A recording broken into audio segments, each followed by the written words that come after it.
नमस्कार, मेरा नाम है मोहम्मद दानिश रिजवी और आप देख रहे हैं इंडिया न्यूज उत्तर प्रदेश उत्तराखंड। आज यूपी की सियासत के बारे में हम बात करेंगे। बीजेपी की 2024 को लेकर क्या तैयारियां चल रही हैं। 2024 अभी काफी दूर है, लेकिन बीजेपी लगातार मंथन चिंतन मनन कर रही है। अब चर्चा करेंगे बीजेपी की कि 2024 को लेकर तैयारियां आखिर क्या हैं। विधानसभा में शानदार जीत दर्ज करने के बाद, विधान परिषद में विपक्ष को धराशायी करने के बाद, उपचुनाव में सपा के किले को ढहाने के बाद बीजेपी संगठन और कार्यकर्ताओं में उत्साह से लबरेज नजर आ रहे हैं। और अब बीजेपी का अगला मिशन 2024 की जंग को फतह करना है। बीजेपी अब हुंकार भर रही है, और हो भी क्यों ना, क्योंकि लगातार जीत पे जीत दर्ज करती चली आ रही है। सूबे की सभी 80 सीटों पर अपना कब्जा जमाने के लिए इस बार मिशन अभी से लग चुकी है बीजेपी।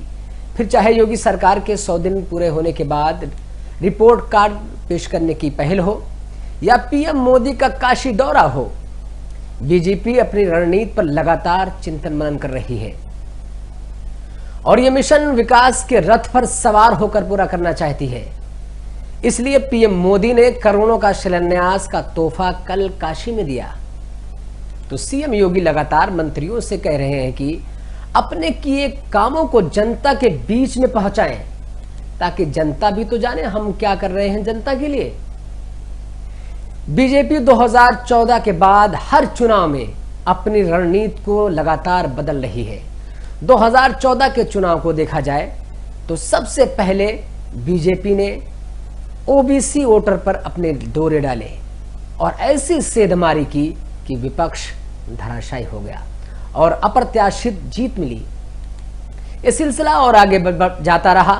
2017 में चमत्कारिक प्रदर्शन किया। बीजेपी संगठन ने 2019 में अपनी रणनीति में थोड़ा सा तब्दीली करते हुए दलित वोटरों पर अपने डोरे डालने शुरू कर दिए। उसके बाद उसमें भी कामयाब हो गए। बीजेपी लगातार अपना जनाधार हर वर्ग में बढ़ा रही है।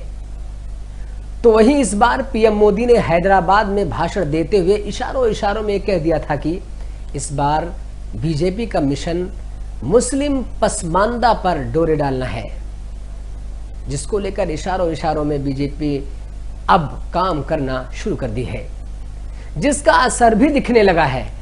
लगातार अब पसमानदा तबका बीजेपी से जुड़ता चला जा रहा है।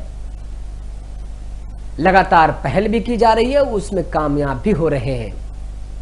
बीजेपी बूथ लेवल से लेकर तहसील लेवल से लेकर जिला स्तर पर लगातार अलग अलग टीमें बनाकर नए लोगों को जोड़ने का प्रयास कर रही है और काम कर रही है। वहीं दूसरी तरफ अगर सपा को देखा जाए, 2024 को लेकर ताल तो ठोक रहे हैं, जनाधार बनाने की कोशिश भी कर रहे हैं, सदस्यता अभियान चला रहे हैं, लेकिन जमीनी स्तर पर जिस तरीके से काम करना चाहिए फिलहाल कहीं ना कहीं नदारद भी दिख रहे हैं। तो बसपा ने मात्र 90 दिनों में 1 करोड़ सदस्यों को पार्टी से जोड़ने का लक्ष्य रखा है। यह मामूली बात नहीं है, लेकिन क्या ये अपने मिशन में, क्या अपने मकसद में कामयाब हो पाएंगे? ऐसे में सवाल यह है कि हुंकार तो सभी भर रही हैं, लेकिन सफलता किसको मिलेगी ये 2024 के आम चुनाव में पता चलेगा कि बीजेपी का प्लान सक्सेस हुआ या विपक्ष का प्लान कामयाब हुआ। फिलहाल हमारी इस वीडियो में इतना ही। देखते रहिए इंडिया न्यूज उत्तर प्रदेश उत्तराखंड। नमस्कार।